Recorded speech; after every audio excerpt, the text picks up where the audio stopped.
The truth is, you're not good enough. You're so much better than good enough. You're so much greater than good enough. You are the first and last you. So you are the only metric. You're the only one who has to achieve this great, magnificent version of yourself. It's all on you. You make the rules to what it means to be you. Here's a helmet, though. Because, Magneto, the character in X-Men, he has, or the villain rather, he has a helmet that he puts on. And it was to protect a lot of other mutants who had an empath gift and had the gift of what we would call like clairvoyant, clairaudient, and those things that can go into the thought realm and just manipulate people's thinking from afar. The helmet was to protect against those type of mutants who had those kind of psychological weapons. So the same way here's a helmet. Your helmet is subsequently your mindset.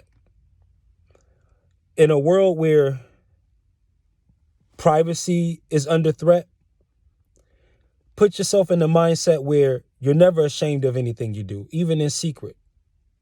If you're moving like that, you have a helmet on, so to speak, over a certain mindset that would otherwise cause you to feel very uncomfortable, both in public and in private. But the full acceptance of yourself and knowing that you're not good enough, knowing that you're much greater than good enough, you're excellent, you're outstanding, you're magnificent, doesn't matter if you believe it to be true or not. If you say it a bunch of times, you'll just embody it. This is Sigma programming. You're programming yourself based on you being the hierarchy of you. I'm not so much interested in what you believe or who you believe in and things like that, your rituals. I'm not so much, I don't come from that angle of it. That's not necessarily my assignment here. There are other people who can teach on those things and the use of those things.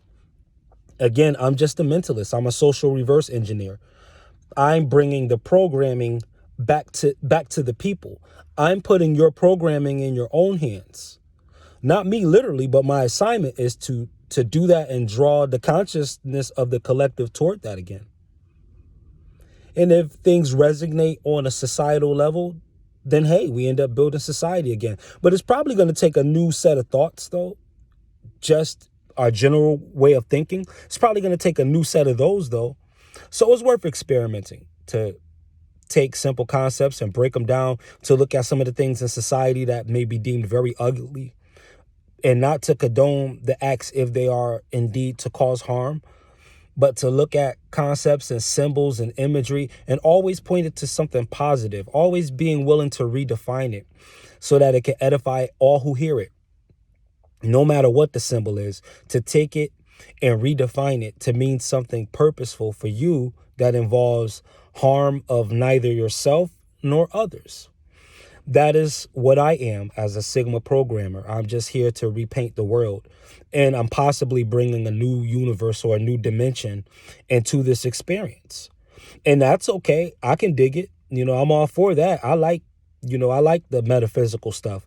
It's just that I always want to have a practical edge to it and have practicality be the baseline of it so that it doesn't just sound like mumbo jumbo. It's just stuff that you can take and apply at will to whatever you want to apply it to.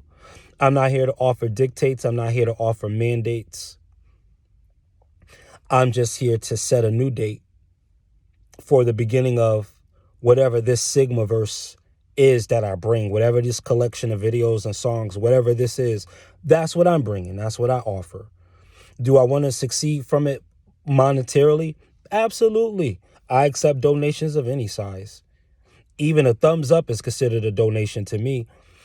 Everything is currency because the current is going in the positive direction. So that's always in the plus column. We don't necessarily have a stock market. Our market is outside of the idea of stock. We're putting stock in ourselves again, and we're willing to bet on ourselves again so that there's no complex derivative that can be quantified or qualified to equate us to anything that can be created outside of us. Having everything originate from us and us being valued for exactly how we appraise ourselves. It's only fair. And if that resonates and other people agree with it, then it goes into the bonus column. Everything is a bonus here. Everything is a bonus. We're not paying for oxygen, so to speak, when we take breaths in and out. We're just breathing. But we're not paying for that, so we're already in a lavish sort of existence. The trick is to get us to think that we're not, so that we can like always look to the outside for things and not to feel like we're less than enough, that we're less than good enough because of things, because of people, because of lifestyles. Things are designed to do that if we're not doing the maintenance and the preventative measures to make sure that we look at things for exactly what they are. Not as necessarily extensions of ourselves, but just like nature. You look at art imitating nature. And you can smile on the superficial things that way and accept them for what they are and not feel guilty about a purchase, etc. So, of course, it's assumed that you're going to put survival above aesthetics. But if not, certain things like superficiality can trip us up.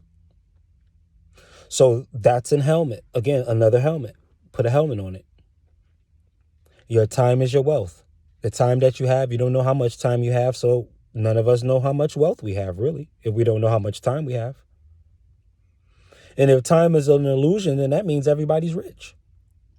We just have to sink into whatever it is about us that makes us rich, and life on the outside should swiftly follow. It usually does in little things, but we can choke those little things off from being bigger things if we're not thankful for the little things, sure. So the helmet, again, protects us from the thoughts of not being grateful, the thoughts of not taking every little thing in nature and in your life and savoring it, almost exhausting the meaning of it. Break that stuff down. I mean, your life is your movie. You ought to be the star of it, right? You also should be the director. And you also should be the audience. Be the producer, be the person who makes the score. It's your movie. Your life is your movie. All of us are characters in it. Whoever you come across, whoever you hear about, it's just characters in a dream. Characters in a movie known as your life. At any given time, you have the divine authority to change the script.